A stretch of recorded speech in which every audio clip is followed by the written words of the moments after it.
Hello, good morning all of you.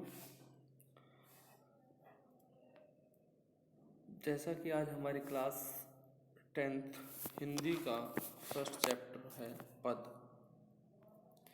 उससे पहले मैं सभी विद्यार्थियों से एक अनुरोध करता हूं कि आज के समय में जो चल रही बीमारी कोरोना है उससे बचने के लिए जो सावधानियां जो सरकार द्वारा बताई गई हैं उसका उचित प्रयोग करें।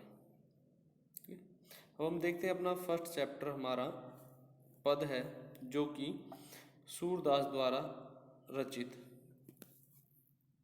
इस पद में सूरदास जी ने उस समय का वर्णन किया है जब श्री कृष्ण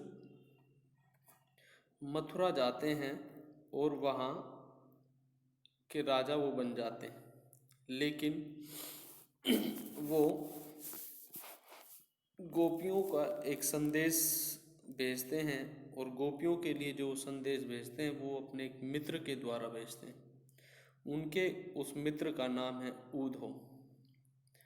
वो ऊधो गोपियों के लिए एक संदेश लेके जाता है जिस संदेश का नाम है योग संदेश। तो उस समय का ये वर्णन है जब गोपियाँ श्री कृष्ण के प्रेम में लिप्त रहती हैं और श्री कृष्ण उनको छोड़कर के मथुरा चले जाते हैं। देखिए, ऊधो तुम हो अति बड़ भागी, अपरस रहत स्नेह तगाते, नाहिन मन अनुरागी, पुरने पात रहत जल भीतर, तारस देहिन दागी, ज्यों जल मह तेल की गागरी, बूंद नता को लागी, प्रीति नदी में पाँव न बोरो, दृष्टि न रूप परागी, सूरदास अबलाहम भोरी, गुर चाटी जो पागी। जी, यहाँ पर जो सूरदास जी हैं उन्होंने अपने इस पद में गोपियों का वर्णन किया है कि श्री कृष्ण के प्रेम में जो गोपियां हैं वो किस प्रकार, और बिना प्रेम के जो उद्धव है उसकी दशा किस प्रकार। देखिए, इसमें कहा गया कि ऊधो जो योग संदेश को लाने वाला पात्र है, जो श्री कृष्ण का मित्र है। तुम हो अति। अति का आप लोग कॉपी पेन लेकर के बैठिए, उसमें शब्दार्थ जो मैं बताता हूँ उनको लिखना है कि अति का जैसे यहाँ पर आया है अति। अब इस अति का मतलब क्या होता है? अधिक।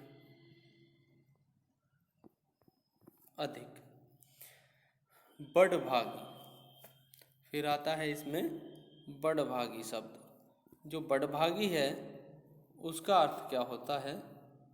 भाग्यशाली।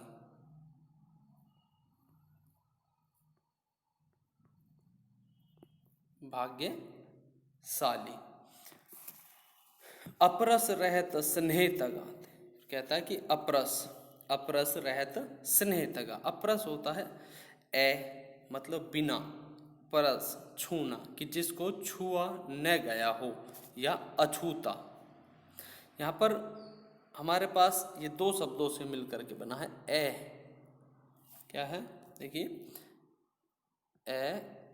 जमा परस। इस का मतलब होता है बिना। क्या होता है? बिना। और परस का मतलब होता है छूना। ठीक है, यानी कि बिना छुए, बिना छुए, अपरस बिना छुए। एक चीज और है हमारे पास यहाँ पर, वो क्या है कि जो ये हमारा अपरस है इसमें परस से पहले लगा हुआ है। ये क्या है? ये है उपसर्ग। क्या है? उपसर्ग। उपसर्ग होते क्या हैं ये भी बता देता हूं कि वे शब्द या शब्दांश जो किसी शब्द के पहले लग करके उसका अर्थ बदल दें, उसे हम उपसर्ग कहते हैं। नेक्स्ट है रहत। फिर आता रहत शब्द। रहत रहना, रहना लिख लीजिए साथ साथ इनको। स्नेह, स्नेह, प्रेम, प्रेम, प्यार। तगा, फिर शब्द आता है तगा, तगा होता है धागा, क्या, धागा, क्या होता है, धागा। फिर आता है एक शब्द है तय, क्या है, तय, मतलब तुम, तुम। नाहिन मन अनुरागी, कहता है नाहिन, नाहिन मतलब नहीं, नाहिन नहीं, मन अनुरागी, मन, मन, अनुराग, अनुराग का मतलब होता है, वैसे अनु का मतलब होता है पीछे, देखिए अनु जमा राग, रागी शब्द है, अनुराग से अनुरागी बना है। तो अनु का मतलब होता है पीछे, पीछे, ठीक है। राग आलाप करना, आलाप, पीछे का आलाप, अर्थात किसी का अनुसरण, किसी की बातों पर जो चला हो उसके पीछे चलने वाला, क्या, प्रेमी या भक्त। तो अनुराग का मतलब होता है प्रेमी या भक्त। ज्यों जल माह, ज्यों जैसे, ज्यों जैसे या जिस प्रकार। जल माह, जल मतलब पानी, माह मतलब में, माह में। ज्यों जल महा तेल की गागरी, तेल, गागरी, गागरी का मतलब क्या होता है, मटकी, गागरी मटकी, मटकी। ज्यों जल महा तेल की गागरी, बूंद न ताको लगी, बूंद किसकी बूंद, जल की बूंद, बूंद न ताको, ताको शब्द क्या होता है, ताको मतलब उसको, ताको उसको, उसको।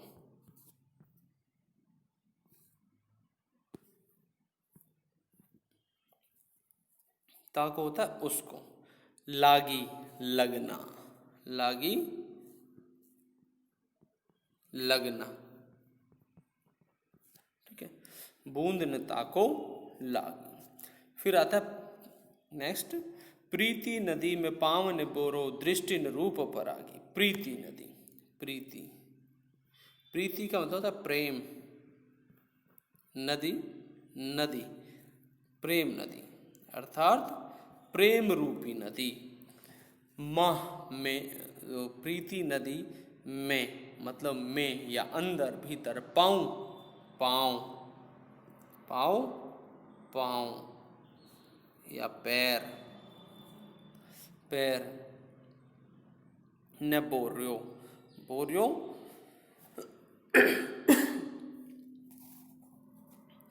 फिर बात आता है पाँव, न बोर्यो, बोरना मतलब डुबोना या डुबोया, डुबोना, डुबोना या डुबोया। दृष्टि, आंख, दृष्टि न रूप पराग, पराग आंखें चार होना, मुग्ध होना, पराग मुग्ध,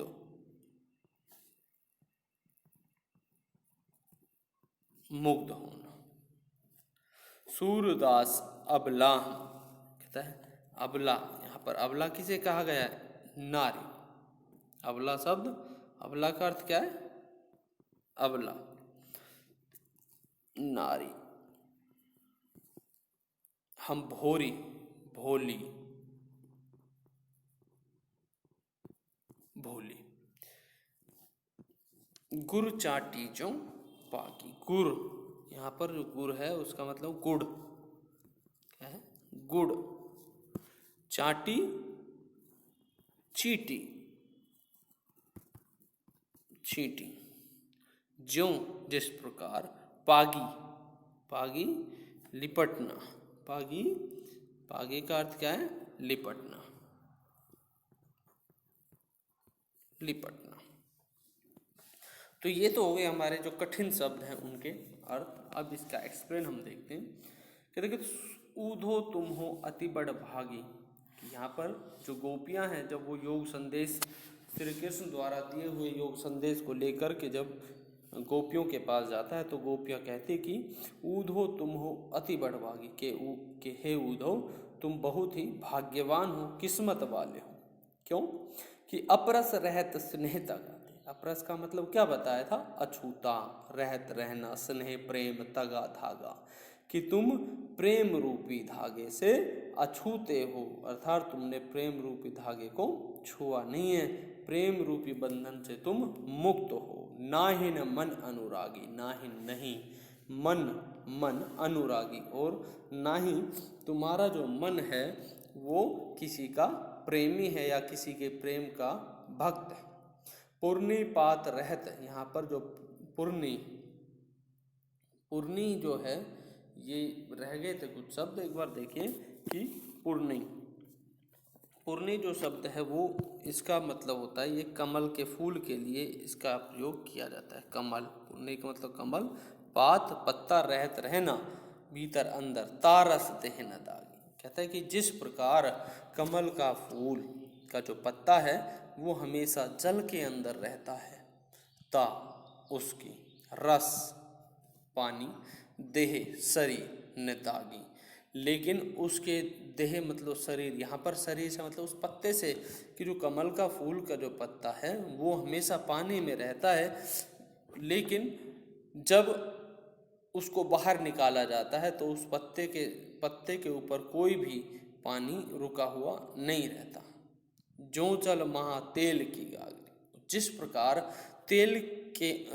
प्रकार हम पानी के अंदर तेल की मटकी को, तेल लगी हुई मटकी को पानी के अंदर डालते हैं और उसको दोबारा जब हम निकालते हैं तो देखते हैं कि उसके ऊपर पानी की एक भी बूंद नहीं ठहरती। एक कहावत होती है ना कि चिकना घड़ा, कि जिसके ऊपर किसी भी बात का कोई असर न हो। तो यहाँ पर जो आपका एक क्वेश्चन भी बनेगा इसमें कि गोपियों द्वारा उद्धव को भाग्यवान कहने में क्या व्यंग निहित है। तो यहाँ पर यही व्यंग किया जा रहा है कि तुम उस कमल के फूल, जो कमल का जो फूल है उस पत्ते के समान हो, तुम उस प्रेम रूपी धागे के समान हो जो किसी के प्रेम में अनुरागी नहीं हुआ है।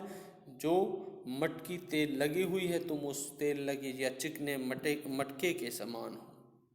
बूंद न ताको लागी, कि उस पर जिस प्रकार चिकने घड़े पर कोई एक भी बूंद नहीं ठहरती, ठीक उसी प्रकार जो उद्धव है उस पर प्रेम का कोई असर नहीं है। अर्थात यहाँ पर नेक्स्ट लाइन है उसमें देखिए, कहता है प्रेम प्रीति नदी में पाँव न परो, कि तुमने प्रेम रूपी नदी में पाँव ने, दृष्टि न रूप परागी, और तुम्हारी आंखें किसी से चार नहीं हो। अर्थात कि श्री कृष्ण के साथ रहते हुए भी तुम्हारे जीवन में कोई प्रेम नहीं है। सूरदास अबला हम भोरी, फिर सूरदास अपनी अंतिम पंक्तियों में कहते हैं कि सूरदास अबला हम भोरी, कि जो हम भोरी, हम भोली शरीफ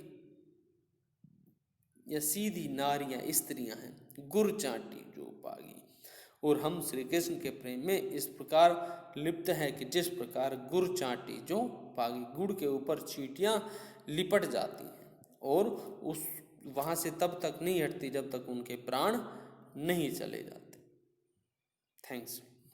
नेक्स्ट में करेंगे।